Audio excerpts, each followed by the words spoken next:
우리 다 같이 한 마음으로 예배소 5장 22절 말씀 같이 한번 합독해 보도록 하겠습니다.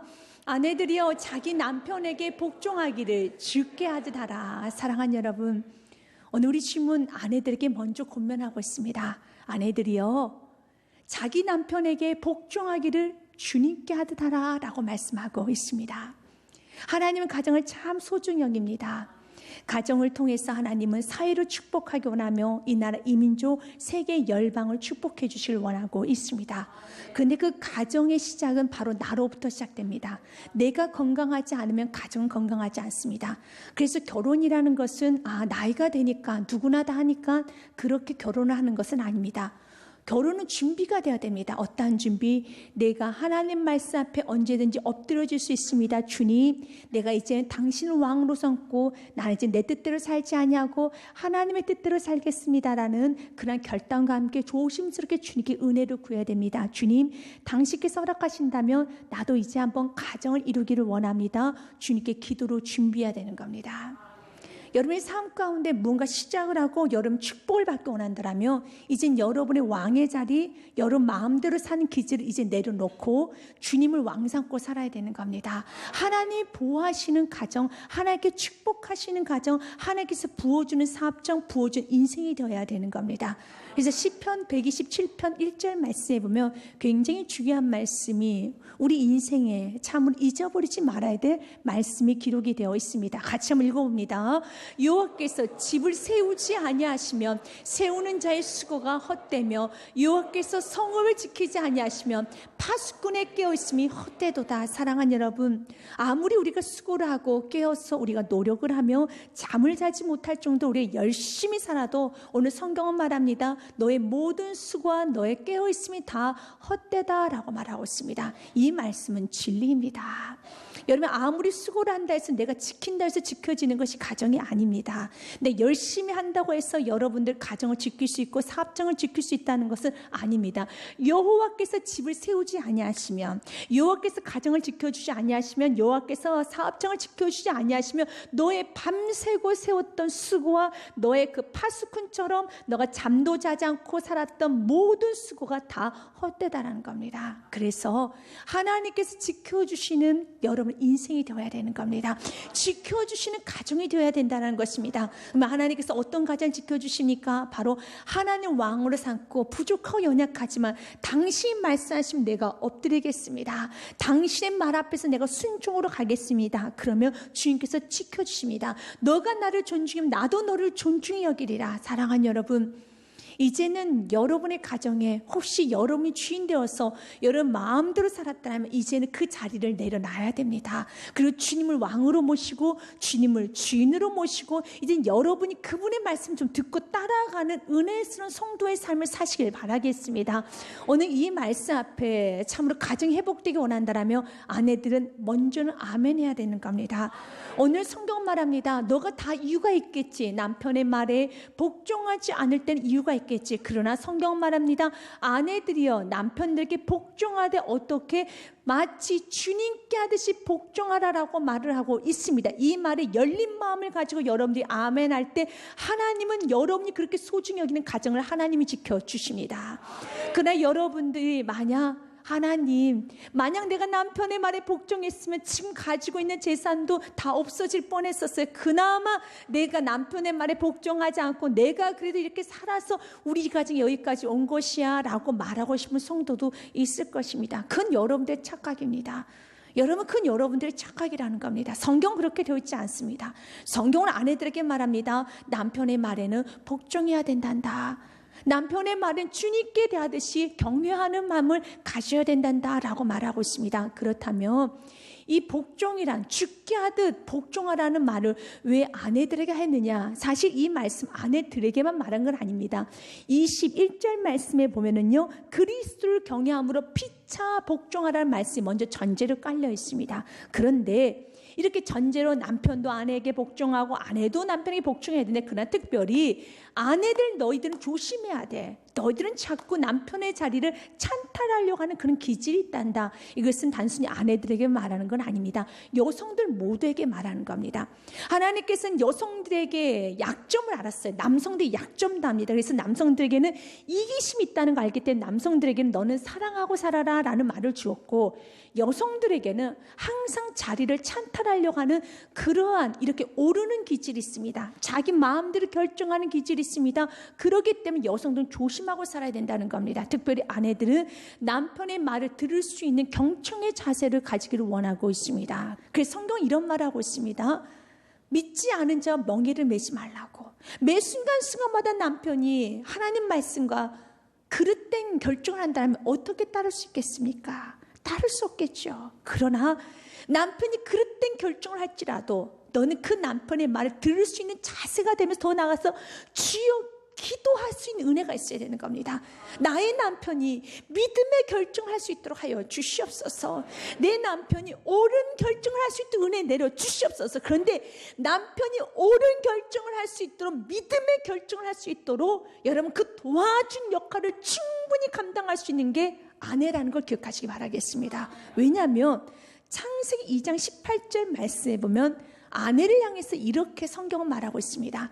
여호와 하나님이 이르시되 사람이 혼자 사는 것이 좋지 아니하니 내가 그를 위하여 돕는 배필을 지으리라 하시니, 여기서의 돕는 배필을 결국 누구를 지겠다는 말씀입니까? 바로 아내인 하와를 지겠다는 거예요.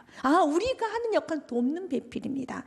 그래서 말씀에 보니까 이렇게 되어 있습니다. 하나님께서는 바로 아담이 잠을 자고 있었을 때 그의 뼈를 취했다고 그 다음 절 말씀에 기록이 되어 있습니다. 여호와 하나님이 아담을 깊이 잠들게 하시니 잠들매 그가 그 갈빗대 하나를 취하고 살로 대신 채우시고, 그리고 말합니다. 23절 말씀 같이 읽겠습니다. 아담이 이르되 이는 내 뼈 중에 뼈요 살 중에 살이라.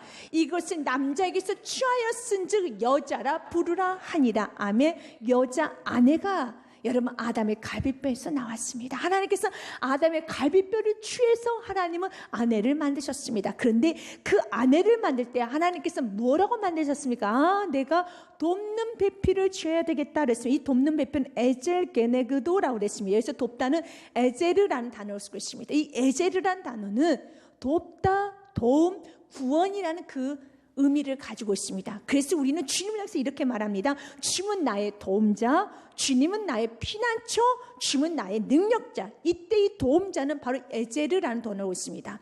실력이 있는 사람만 도울 수 있습니다. 능력이 있는 사람만 누군가를 도울 수 있습니다. 하나님께서는요 아내들에게 실력을 부어주셨어요. 능력을 부어주셨습니다. 어떠한 능력? 남편을 믿음을 세울 수 있는 능력을 부어주셨습니다. 그래서 잠언 14장 1절 말씀에는 여자가 한 가정에 바로 서게 되면 그 집을 세울 수도 있지만 그 여자 때문에 그 집이 망할 수도 있어요. 그래서 잠언 14장 1절 같이 읽겠습니다. 지혜로운 여인은 자기 집을 세우되 미련한 여인은 자기 손으로 그것을 허느니라. 하와는 아주 미련했습니다. 그래서 어떻게 했습니까? 가정을 다 망그라뜨려 버렸어요. 왜 망그라뜨렸습니까? 교만하니까, 자기 위치를 알지 모르니까 그가 남편의 자리를 찬탈하려고 했었을 때 완전히 가정이 와르르 무너졌다라는 겁니다. 우리 지금 우리에게 말합니다. 아내들이여, 너희는 남편에게 복종하여라. 내가 너에게 능력을 주었어. 어떤 능력? 남편이 항상 옳은 결정을 할 수 있는 그 능력을 내가 너에게 부어주었어. 그래 너는 남편을 돕는 그런 자가 되어야 한단다라고 말합니다. 그래서 도울 때는 에제르라는 단어는 하나님이 나의 도움이시라는 그 단어를 쓸 때 썼다라는 거예요. 시편 46편 말씀에 우리는 하나님께 이렇게 우리는 고백하지 않습니까? 하나님은 우리의 피난처시오 힘이시니 환난 중에 만날 큰 도움이시라. 환난 중에 만날 큰 에제르 도움이시라. 우리 지금은 우리에게 원하는 건 너의 남편들이 아내에게 이렇게 말하기 원합니다. 내가 환난 당할 때, 내가 이렇게 믿음 흔들릴 때 당신 나의 도움이 되었어. 당신 나를 믿음으로 잘 끌어줬어. 당신 나를 거기서 나에게 참 도움을 줬어. 구원해 줬어. 이러한 은혜스러운 말을 듣기를 원하고 있습니다. 우리 지금 그 능력 우리 모두에게 부어줬습니다. 그런데 그 능력을 제대로 사용해야 돼요. 이 능력은 하나님께서 아내들에게 겸손하게 사용하길 원하고 있습니다. 그래서 우리가 날마다 남편을 세우게 해서 주님, 내가 이제 남편을 세우기 원합니다. 항상 올바른 결정을 할 수 있도록 믿음의 결정을 살 때 주님, 내가 복종하는 마음으로 남편을 세우겠습니다. 우리 주님께서 우리를 돕기 위해서 어떻게 하셨나요? 우리 예수님은요, 우리를 돕기 위해서 하늘 보좌를 버리시고 이 땅에 내려오셔서 우리 십자에서 죽으셨습니다. 그리고 우리를 도와주셨습니다. 또한 우리가 제대로 길을 가지 못했었을 때 어떻게 합니까? 우리를 향해서 비난하고 경멸하며 우리에게 저주를 하는 것이 아니라 우리를 위해서 친히 기도하여 주셨습니다. 로마서 말씀에 보면은 8장 26절 말씀에 보면 이렇게 됐습니다. 이와 같이 성령님도 우리 연약함을 도우시나니 우리는 마땅히 기도할 바를 알지 못하나 오직 성령이 말할 수 없는 탄식으로 우리를 외치니 간구하시느니라. 아멘. 성령께서 우리를 간구하십니다. 무엇할 때요? 기도를 하지 못할 때, 어떻게 기도해야 될지 알 바를 알지 못할 때, 여러분 어떨 때 기도하지를 못합니까? 여러분 어떨 때 기도할 바를 알지 못해 헤매고 있습니까? 여러분 내 안에 욕심이 좀 들어갈 때, 세상이 크게 보일 때, 두려움이 내 안에 있을 때 여러분 기도에 줄을 잡지 못하잖아요. 그때 성령님은 탄식하는 마음으로 우리를 위해서 중보 기도하였던 것처럼 아내가 그 역할을 하는 거예요. 남편 욕심이 좀 들어가면, 세상 물을 많이 먹으면은요, 환경이 크게 보이기 시작하면 남편 기도줄을 여러분 잡지를 못합니다. 어떻게 기도를 해야 될지 모른다라고 갈 바를 알지 못하고 이리저리 갈팡하고 있습니다. 그때 아내가 중심을 잡고 탄식하며 기도하는 거예요. 근데 그럴 때 남편이 흔들리고 있을 때 같이 흔들리면서 같이 여러분 아나니아 삽비라 부부가 되어서 욕심을 나가버리면 그 가정은 무너져 버리는 겁니다. 그래서 32절 말씀에도 우리 주님께서 이렇게 말합니다. 34절 말씀 같이 읽습니다. 누가 정죄하리요? 죽으실 뿐 아니라 다시 살아신 이는 그리스도 예수시니 그는 하나님 편에 계신 자의 우리를 위하여 간구하시는 자시니라. 아멘. 우리 간구하시는 거예요. 우리가 그 일을 해야 되는 겁니다. 남편이 올바른 결정을 할 수 있도록 우리 예수님께서 우리를 위해 간구하신 것처럼 우리도 예수님을 주로 고백했습니다. 우리도 주님을 사랑하는 마음이 있습니다. 우리도 주님을 위해서 살고 싶은 마음이 있었지만 우리 욕심이 들어가면 세상이 크게 보이면 어떻습니까? 우리가 치우치고 우리가 어긋어긋 나갈 때 우리 주님은 탄식하고 우리 주님 진히 중보하며 기도하고 계셨던 것처럼 아내들이 그 역할을 해야 되는 거예요. 아내들이 믿음을 가지고 가슴을 졸여가면서 남편을 위해서 하나님 세워주시옵소서, 올바른 결정을 할 수 있도록 은혜 내려 주시옵소서 라고 주님께서 나에게 돕는 배필의 능력을 주지 않았습니까? 그래서 여러분이 잘 도면 남편을 세워줄 수 있습니다. 그래서 우리 아내들은 욕심을 버려야 돼. 그 하와에게 임했던 그 욕심, 참으로 그 욕심, 하나님 자리까지 탐하려고 했던 그 욕심을 내려놓고 세상 것을 내려놓고 주님, 내가 미랄이 되기 시작하면 내가 세상에 대한 욕심을 내려놓고 정말 남편을 위해서 기도하기 시작하면 하늘의 문이 열리면 하늘의 축복의 문이 열림을 기억하시길 바라겠습니다. 그래서 성경은 한 번 더 강조하고 있습니다. 교회와 그리스도의 관계를 가지고, 교회와 예수님의 관계를 가지고 이렇게 말합니다. 23절과 24절 말씀에 이는 남편이 아내의 머리됨이 그리스도께서 교회의 머리된 것 같음이니 그가 바로 몸의 구주시니라. 사랑하는 여러분, 교회의 머리가 누구입니까? 예수 그리스도예요. 여러분, 아내의 머리는 남편입니다. 이는 남편이 아내의 머리됨이 그리스도께서 교회의 머리 된 것 같으니, 여러분 교회 안에 그리스도가 없으면 아무런 의미가 없어요. 가정 안에 남편이 없으면 아무런 의미가 없습니다. 남편은 무시하고 자녀를 잘 키운다, 남편은 무시하고 내가 이렇게 일을 잘한다, 이건 아무런 의미가 없어요.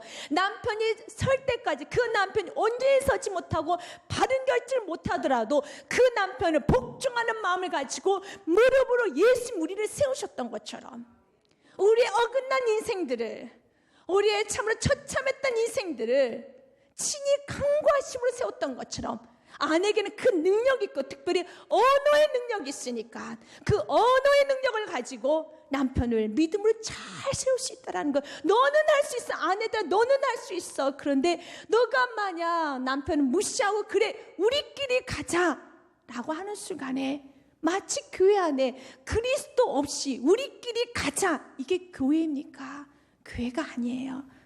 그래서 오늘 성경은 부부 사이를 교회와 예수님의 관계로 말하고 있습니다. 그래서 교회를 사랑하지 않고서는, 예수님의 교회를 얼마나 사랑하는 그 깊이를 알지 못하고서는 진정 부부의 깊이의 예를 몰라요. 여러분, 이 말씀 깊이를 전혀 알 수가 없습니다. 그래서 마지막 에베소 5장 32절 33절 말씀에는 비밀이 크도다 라는 말까지 합니다. 나는 그리스도와 교회에 대하여 말하노라 라고 말합니다. 여러분, 우리 예수님이 얼마나 교회를 사랑하셨는지 아시죠? 또 교회가 예수님 없이 못 사는 거 아시죠? 이걸 여러분 반드시 잘 알아야 돼요. 그래야지만 얼마나 부부의 사이가 중요한지. 남편이 없이는 아내는 의미가 없어요. 여러분, 아내를 사랑하지 않고서 남편을 살 이유가 없는 것입니다. 그래서 아내와 남편의 관계를 교회와 그리스도의 관계로 말하며 비밀이 크도다 라고 말해서 나는 그리스도와 교회에 대하여 말하노라 하면서 33절 말씀에 같이 읽습니다. 그러나 너희도 각각 자기 아내 사랑하기를 자신같이 하고 아내도 자기 남편을 존경하라 라고 말합니다. 부부 사이는 교회, 예수님과 교회의 관계처럼 그렇게 살아야 되는 것이야 라고 말하고 있습니다. 그러면서 우리 예수님은요 이렇게 말합니다. 아내들아, 만약 교회 안에 그리스도가 없으면 아무런 의미가 없는 것처럼 너의 남편은 너의 머리란다. 그 남편은 무시하고 살아서는 안 된단다. 그 남편은 없이 여겨서는 안 된단다. 그 남편을 존경하고 복종해야 된단다. 24절 말씀에 한 번 또 강조를 하고 있습니다. 같이 읽어보겠습니다. 시작. 그러므로 교회가 그리스도에게 하듯 아내들도 범사에 자기 남편에게 복종할지니라. 믿으십니까? 범사에 자기 남편에게 복종하라. 여러분, 우리가 다 아는 말씀이지만 이 세대가 너무 악해져 가기 때문에 한 번은 좀 언급해야 될 것 같습니다. 오늘 성경은 우리에게 말합니다. 자기 남편, 자기 아내를 중요하게 여김을 기억하시기 바라겠습니다. 남의 남편, 남의 아내, 여러분 주님께서 금하고 있으면 기억하시기 바라겠습니다. 이건 불필요한 말이지만 워낙 세대가 악해져 가기 때문에 사랑하는 여러분, 여러분의 남편을 잘 섬기셔야 되는 겁니다. 여러분 아내를 잘 여러분 섬길 수 있는 축복이 있으시길 바라겠습니다. 그러면 이제는 아내는 어떤 환경에서 철저히 남편의 말에 복종하면서 남편을 세우는 역할을 해야 되는 것이며, 믿음으로 말씀으로 예수님이 우리를 세우셨던 것처럼 반드시 말씀으로 남편을 성군의 자리, 현명한 자리, 말씀에 올바른 결정할 수 세워야 되는 것이 아내의 역할이며, 그러면 남편은 무엇을 해야 되는가? 오늘 성경 말합니다. 25절에 남편들아 너희는 아내를 사랑하여라 라고 말하고 있습니다. 같이 읽어보겠습니다. 남편들아 아내 사랑하기를 그리스도께서 교회를 사랑하시고 그 교회를 위하여 자신을 주신같이 하라. 남편에게는, 남성들에게는 사랑을 강조하고 있습니다. 사실 부부간의 사랑은 기본이잖아요. 그런데 남편에게 그 기본적인 사랑이 너무 약하다라는 겁니다.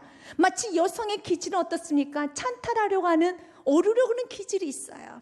이건 남성들 다 고개를 끄덕끄덕 거립니다. 왜냐하면 참 순해 보이고 참 그래도 어쩌면 저렇게 여자들이 이렇게 기가 센지 몰라 자꾸 오르려고 해 라는 것은 남성 모두가 여성은 이래라는 것이 많은 생각이 있는 것처럼 또 여성 모두가 다 아는 사실 같습니다. 남성도 이렇게 말합니다. 내가 얼마나 희생적인 줄 알아? 아니 남편은 참 이기적이야. 남자든 자기밖에 몰라. 이기적이야. 남성들의 큰 약점 중에 하나는 바로 이 이기심이라는 겁니다.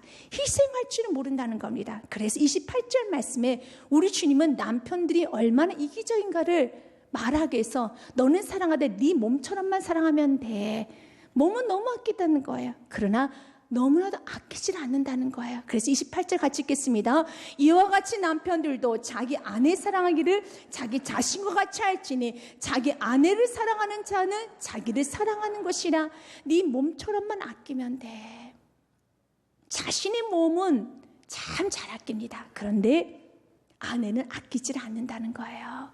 그래서 너가 너 자신을 아끼는 것처럼 너희 남편을 한번 아껴봐. 너희 아내를 정말 사랑해봐. 우리 지금 말하고 있습니다. 그러면 남편들은 무엇을 조심해야 되겠습니까? 희생하는 마음을 가져야 됩니다. 오늘 우리 지금 말합니다. 아내들을 어떻게 사랑해야 되는지 아느냐? 너는 아내를 사랑하되 25절 말씀에 보니 마치 교회, 그리스도께서 교회 25절에 마치 그리스도께서 교회를 사랑하시고 그 교회를 위하여 자신을 주신 같이, 그래서 교회를 향해서 우리 이렇게 말합니다. 예수 그리스도의 피값으로 사신 몸, 피값으로 사신 교회라는 말합니다. 예수 피로 우리 교회가 세워졌습니다. 희생입니다. 사랑은 희생이에요. 여러분, 사랑한다는 말을 하면서 희생하지 않는 건 진짜 사랑이 아닙니다. 예수님은 이 교회를 세우시기 위해서 바로 물과 피를 다 쏟았습니다. 남자들아, 남편들아, 너가 너 아내를 사랑하는데 말로만 사랑하지 말고 그 아내를 위해서 나 예수가 물과 피를 흘린 것처럼 너의 아내를 위해서 너는 희생해야 돼. 수고해야 돼. 물과 피를 흘리듯이 너는 수고를 감당할 수 있어야 돼 라고 말합니다. 그 정도로 사랑하라는 것입니다. 너 몸만 챙기지 말고 네 아내를 사랑하라. 그럴 때 이렇게 말합니다. 남편들은 이렇게 말합니다. 나가 얼마나 희생하는데, 얼마나 내가 나가서 고생하면서 일을 하는데 라고 말을 합니다. 그렇죠. 희생이죠. 그것도 수고죠. 그러나 성경에서는 강조하는 부분이 다르다는 걸 기억하셔야 돼요. 아내에게는요, 철저히 복종을 강조하고 있습니다. 왜? 아내의 기질들을 알기 때문에, 여성의 기질들을 알기 때문에, 남편의 기질을 알고 남성의 기질을 알기 때문에 철저히 너는 희생적인 사랑을 강조하라라고 말하고 있습니다. 그러면서 그 죄로 인해서 여러분, 아내에게는 자녀를 낳는 수고, 자녀를 낳는 고통을 주셨습니다. 이건 죄로 인한 고통이에요. 얼마나 수고스럽습니까? 얼마나 고통이 있습니까? 해산하는 고통, 자녀를 낳을 때 엄청난 그 고통, 죄로 인한 대가죠. 하지만 그 죄로 인한 대가이긴 하지만 여러분, 내가 자녀를 낳았다 해서 내 모든 수고를 다했다, 내가 아내의 의무를 다했다라고 말할 수가 없는 것입니다. 왜냐하면 아내가 자녀를 낳는 건 너무 큰 수고이긴 하지만 자녀를 낳지 못하는 아내, 자녀를 낳지 못한 여인은 너무 큰 슬픔이에요. 이것은 여성에게 있어서의 자녀를 낳을 수 있다는 것은 하나의 뿌리입니다. 하나의 좋은 계급이죠. 하나의 좋은 어떤 면에서 자기 위상이라는 겁니다. 여러분, 결혼을 했는데 아기를 낳지 못하는 여러분 아내 얼마나 힘든 줄 아십니까? 아이를 낳지 못한 여인 얼마나 마음이 아픈 줄 아십니까? 그런데 나는 아이를 낳을 수 있다는 것, 아이를 낳는 것 자체는 너무 고통스럽지만 어떻습니까? 여자로서는 그것은 하나의 명예스러운 일이라는 겁니다. 이건 참 좋은 일이라는 겁니다. 또한 아기를 낳고 난 다음에 그 기쁨이라는 건 말로 할 수 없습니다. 마찬가지로 남편에게는요, 어떤 남자들에게는 어떤 벌을 내리셨냐? 야, 너는 종일토록 네 땀에, 네 이마에 땀이 흘러야 된단다. 네 이마에 너는 수고해야지만 네 먹을 것을 먹을 수 있을 것인다. 이것도 언제까지 종일토록 평생 일하라는 그 주에 대한 대가를 주셨습니다. 힘든 일이죠. 평생 이마에 땀을 흘려야 되는데, 그런데 여성에게서 해산의 수고는 고통이기도 하지만 이것이 하나의 영광이기도 하는 것처럼 남편에게도 마찬가지예요. 여러분, 일할 수 있는 축복이 얼마나 큰 축복인 줄 아십니까? 일할 데가 없어서 여러분 이리저리 배회할 때, 아무도 나를 써주지 않을 때, 나를 무시할 때 남성들 일을 해야지만 자존감이 얻어지잖아요. 여러분, 남성들은 어떻습니까? 내가 일자리가 있다라는 거, 내 포지션이 있다라는 거, 내가 어떤 일을 할 수 있다는 건 남편의 곧 명예고 곧 자존심이 어떤 면에서 그건 너를 위한 것이지 아니냐. 그래서 이것을 가지고 남자는 남자대로, 여성은 여성대로 그거 가지고 위세하면 안 되는 거야. 이것은 다 각지에 주신, 하나님께 주신 죄로 인한 대가이지만 그 대가가 아니라 그것은 또 하나의 축복의 통로기도 하는 것처럼 여성에는 해산의 수고를 통해서 얼마나 너가 크게 영광을 받았느냐, 얼마나 남편의 사랑을 받고 이웃들에게 얼마나 찬송을 받았느냐. 남편들도 마찬가지야. 너가 종일토록 수고하니까 일하는 축복, 너를 끊임없이 높여주고 너가 일할 수 있고 너가 사람들에게 인정받는 거, 얼마나 네 자존심이 높아졌느냐. 이것을 감히 너가 위세하고 그러고 다니면 안 되지. 사랑하는 여러분, 남편들은 희생하셔야 됩니다. 남편들은 아내를 위해서 수고할 수 있어야 되는 겁니다. 내가 일하고 왔다는 것으로 모든 걸 다 내가 수고를 끝내서는 안 됩니다. 그건 당연한 것이고, 일하는 건 당연한 것이고, 또 여러분 자존심과 여러분의 명예를 위한 것일 수도 있습니다. 그러나 여러분, 진정 아내로 해서 수고할 수 있는 은혜스러운 남편이 되어야 하는 겁니다. 그러면 성경은 말합니다. 너의 남편을, 너의 아내를 사랑하지 아니하고 너의 아내를 무시하거나 너의 아내를 경멸하고 살아갈 때 주님 말합니다. 너는 기도줄이 막히게 될 것이다. 여러분, 기도줄이 막히게 되면 결과는 어떨까요? 기도를 하지 못하면은 구하지를 못하면 축복은 없습니다. 아내를 무시하고 아내를 사랑하지 아니하는 남편은요, 사업 성공 못합니다. 여러분, 세상에서도 여러분 제대로 대우 못 받습니다. 베드로전 3장 7절 말씀 같이 읽겠습니다. 남편들아, 이와 같이 지식을 따라 너희 아내와 동거하고 그를 더 연약한 그릇이요 또 생명의 은혜를 함께 이어받을 자로 알아 귀히 여기라. 이는 너희 기도가 막히지 아니하게 하려 함이라. 아멘. 여러분, 기도가 막혀요. 누구를? 아내를 함부로 여기면 사업이 안 된다는 거예요. 여러분, 사람 대우를 못 받는다는 겁니다. 위로부터 받아야 되는데 기도줄이 막히니 여러분, 무엇을 받을 수 있겠습니까? 그래서 아내를 사랑하며 아내에게 헌신하고 수고하며 살아갈 때 사업도 잘 되는 것이고 이 모든 게 다 잘 되는 것이에요. 성경은 말합니다. 네 아내는 더 연약한 그릇이다. 너무너무 연약한 그릇이니 그것도 생명의 은혜를 함께 이어받은 자로 알고 귀히 여기라. 너가 귀히 여기지 않냐고 함부로 여긴다면 너는 기도가 막히게 될 것이다 라는 말하고 있어요. 지혜로운 남편은 아내를 사랑합니다. 아내를 위해서 희생합니다. 그럴 때 이렇게 말합니다. 내가 아내를 희생하고 싶어도 너무 마음에 안 드는 구석이 많아. 너무너무 잔소리가 많아. 너무 이것이 못마땅해 라고 말하고 싶은 남편들도 있을 겁니다. 주님 말합니다. 그럴 때 우리 예수님께서 교회를 보실 때 어떨까요? 우리 세계만교회를 보실 때 어떨까요? 완전해서 야, 흠이 없네 그럴까요? 아니에요. 구석구석을 보니 세계만교회는 곧 저와 여러분입니다. 저와 여러분 얼마나 흠이 많습니까? 완전하신 예수님께서 저와 여러분을 보시는데 여러분 흡족해서 언제든지 여러분 오케이 하고 있겠습니까? 아니에요. 야, 너는 왜 여기 이렇게 흠이 있니? 여기 이렇게 주름져 있어. 그럴 때마다 우리 예수님께서 우리를 향해서 비난하고 경멸하고 폭언하고 폭력하고 삿대질하고 그러질 않았어요. 우리 예수님께서는 우리 교회에 있는 흠을 무엇으로? 말씀으로 고쳐줬다라는 거예요.